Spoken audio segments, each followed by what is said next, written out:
Alright, today I'm going to be replacing the rear main seal on my 289 Ford, small block Ford Mustang. It's a 1967.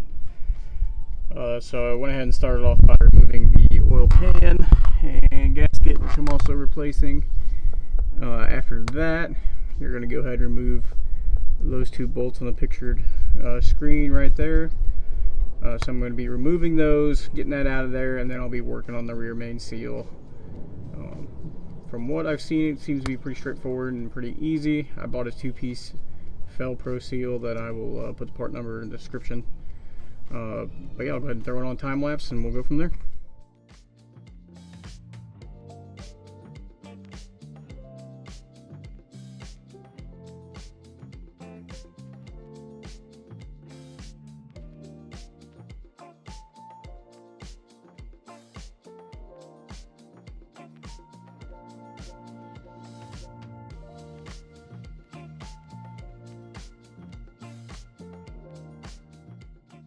Get that end cap off. As you can see, this has been replaced before because this is a two-piece rear main seal that's on there. So the rear main seal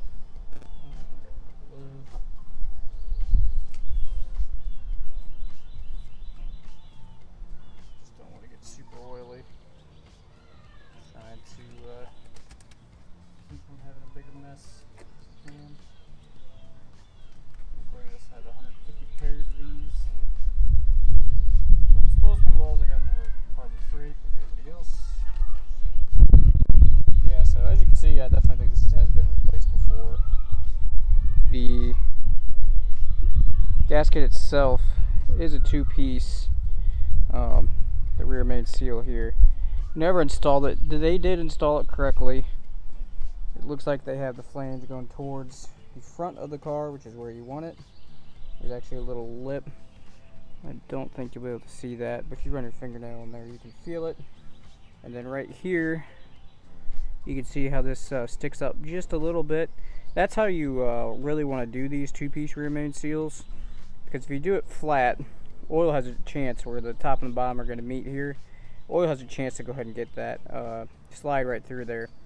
So what I'm actually going to do is punch this guy out a little bit with a flathead screwdriver, and then I'm going to do pretty much the exact same thing. Just put the new seal in, and I'm going to actually raise this probably about, it's probably 1/8 of an inch right now. I'll probably about double that. That way, if it ever has to be removed or anything, it'll be easier. Then going back to these journals here, these bearings here, these rod bearings, really actually not nearly as bad as I thought they would be. Nothing on the fingernail that's catching.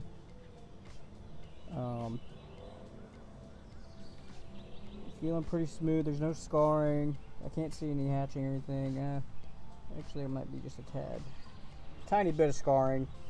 But realistically, I'm gonna, really just try and get this motor from leaking and run it, and not put a whole bunch of money into it, because at that point I'd rather just replace the motor. Yeah, so that was easy enough. Just took out the two bolts holding that guy in, and then took a screwdriver, traced on the time lapse, and I just kind of jammed it in there, one of these holes a little bit, and just kind of wiggled it, and it came right out.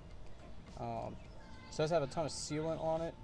I'm also going to use some black gasket maker, but I don't think I'm going to put it on the outside here. I'm definitely going to go kind of up and around the ends of the gasket though. Yeah, so now all I'm going to do is take this out and then take off the one on the top. The top side one's going to be a little bit harder because you really don't have any room to work with, so I'm hoping I can get a pair of needle nose pliers in there and go ahead and grab it and yank it on out of there. So we'll see what happens. Well, I couldn't get the rear main seal out of this end cap, so what I did was I'm going to go ahead and clamp these down, and then I'm going to just take a flathead screwdriver. I might have a punch. I'm just trying to hit it out and tap it out. Can't think of any other way to do it, so this is what I'm doing. I don't think I'm going to damage anything. I don't have a workbench, so I'm just kind of making it work with what I got, but hopefully we can get this gasket on out of there. So I was having a very tough time getting this rear main seal out of its little channel there. So the side that was sticking up a little bit, I took a screwdriver and just tapped it with my hammer a few times, pushed the whole thing away from where I'm at now, and that seems like that's just going to come right out now. So hopefully that'll help somebody else if you're stuck like I was. Bottom half of the old rear main seal, as you can see, it's pretty chewed up. It was definitely not from me trying to beat on it and pry on it for a second.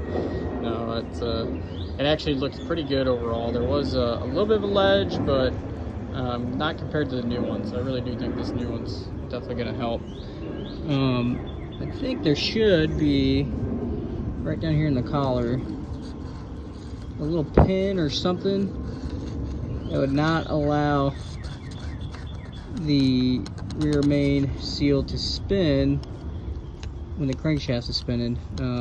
It doesn't feel like there's anything there, so I'm gonna go ahead and get that cleaned out and kind of see what's going on. So here's my felpro 2-piece rear main seal. I'm gonna try and get a little focus. You can see there's a lip on one side. You want that lip to go towards the bearing. So when you slide it in, do this one-handed here. We're going to get that guy in. Not quite all the way in yet, but as you can see, I have that lip facing the bearing here. So that's kind of what you want. Oop, come on, slide on in. I might have to get a little oil, and that might help it.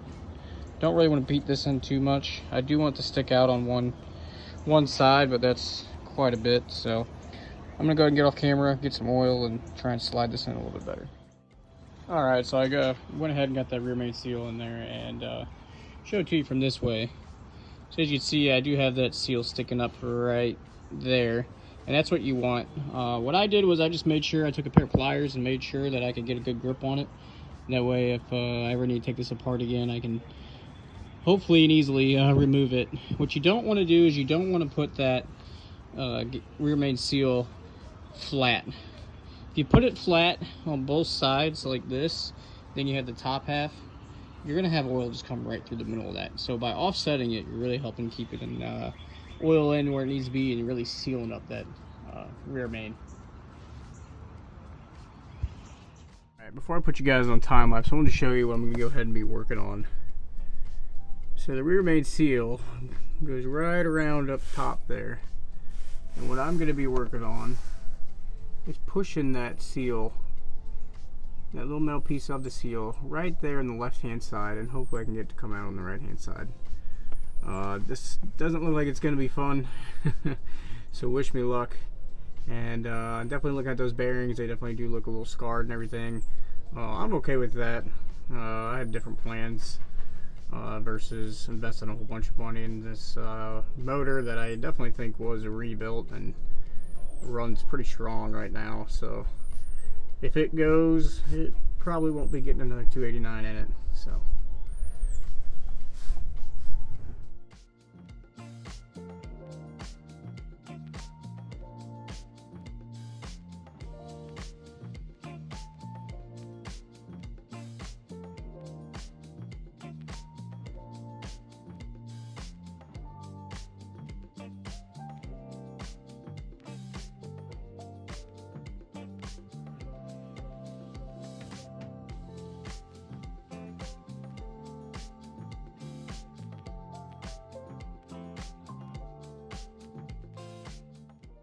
alright, so I haven't made any progress with that seal.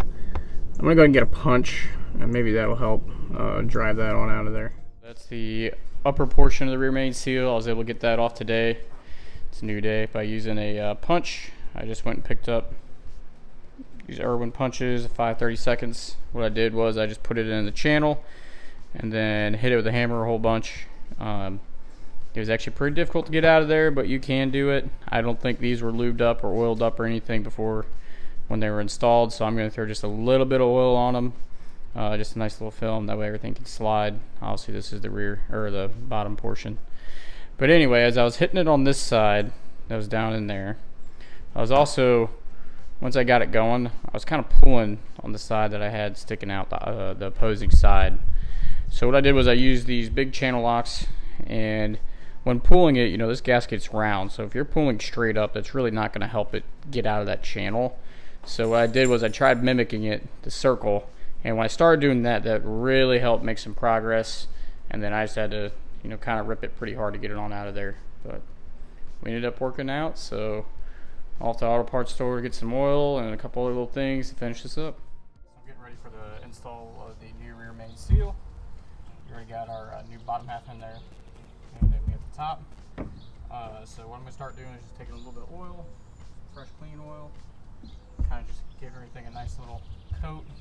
Don't want to start any of this stuff dry. So that's all I'm going to do right now. Coat everything that I can, especially then on this journal really well, where it goes up crank. Sorry, camshaft. And then this new gasket. So I'm hoping by oiling this gasket it'll slide up into place a little bit easier. It was pretty difficult to get out, so I'm hoping it fits. And then when you're installing this, this is the felpro 2-piece. I don't know if you can see right in there, there's a little flange on that side, and with that flange you want to go towards this journal here, this bearing. So that's why I already have it set up on the bottom. So on the top, this will be facing the front. I'm sorry, back. I don't know, I'm flipped around because I'm not under the car. But yep, so these are all oiled up. I'm gonna go ahead and start putting this guy in. Hopefully it slides into place. Alright, I put that upper one in. To get that upper side of the rear main seal in, I just used that punch again. And just took a lot of very, very light hammer until it finally went in. So anyway, here's our end cap here. And what I already boiled that up, got the gasket in there, and just some red liner. Somebody will probably say you shouldn't be using it on this, but while having a part, I'd much rather have a little bit more peace of mind knowing that it's not going to back out on itself. So there wasn't, I don't know if there was any when I took it off. If there was, it's very minimal. So I always just keep a lot of this on hand. So what I'm going to do now is get you guys set up, put you on time lapse, and you'll watch me struggle getting this in there for a little bit, and we'll go from there.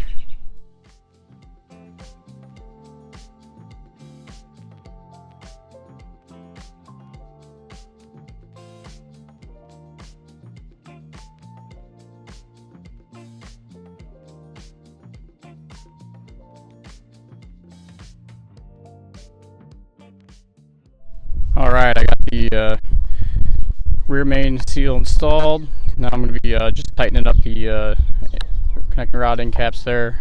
Looking around on the line on Google, we got about 25 foot-pounds, so I'm going to set my wrench to, it's kind of hard to get in between increments of 5 and 10 on this style here. So I'm going to set it at 20, let it click, and then I'll probably jump it up to 23 and then go again from there. 23 foot-pounds.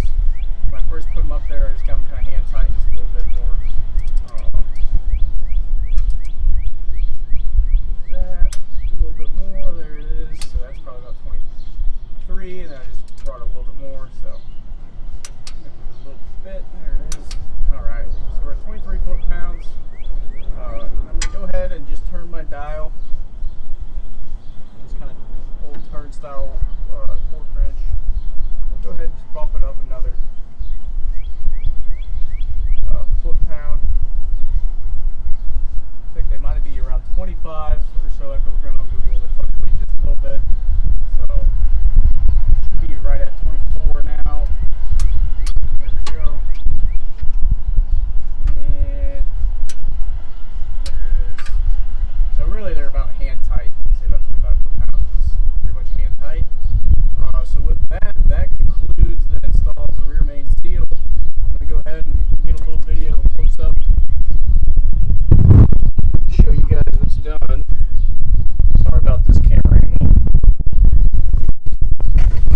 we have the rear main seal installed just by taking off the number 8 end cap there, and then kind of feeding it through with that 5/30 seconds punch, which was probably MVP for keeping the thing on and off.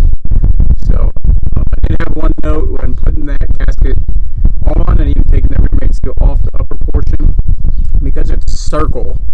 You really got to work it in a circle. If you try and put anything in going in a straight line, it doesn't work. So I had to play around with installing the top half there a little bit, of getting that motion right.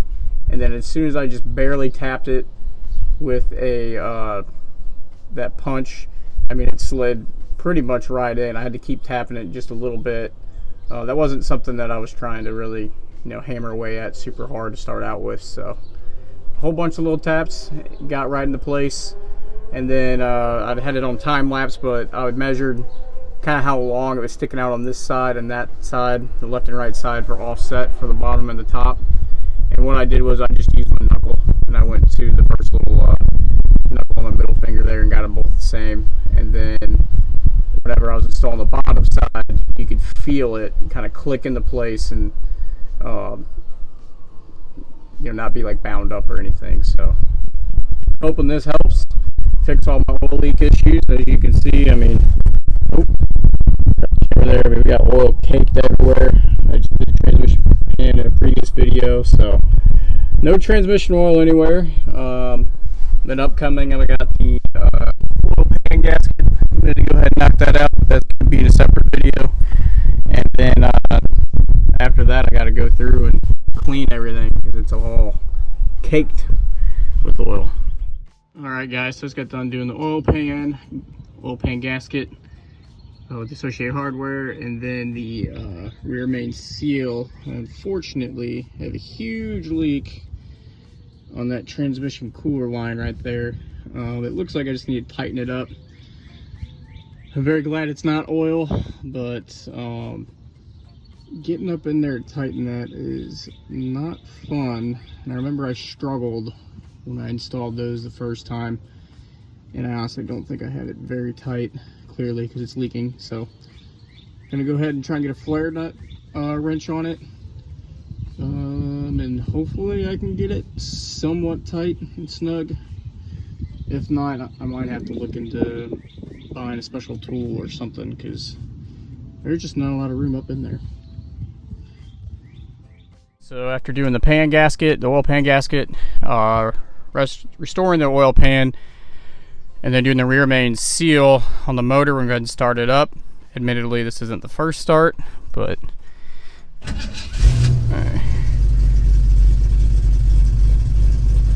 starts right up, no problem. Definitely a little shaky due to probably the motor mounts, but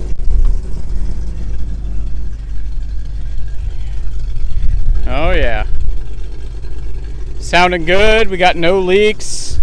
When I first did my first start on it, we did have a leak of a transmission cooler line, so I had to get down there and fix it. But that's kind of what that oil is right there in the ground behind the tire. But as you can see, everything's starting up, running good. I got to figure out my PCV valve, because I don't have a hose. Ever since I put that Elbrock Performer intake manifold and carburetor on, I had to find a good hose that's actually big enough to come off that PCV. So that's why you hear a little bit of hissing right now. I could cap it off, but whenever I do cap it off, it seems not to run nearly as well. So, and here it is, giving a little bit of gas. She sounds pretty good.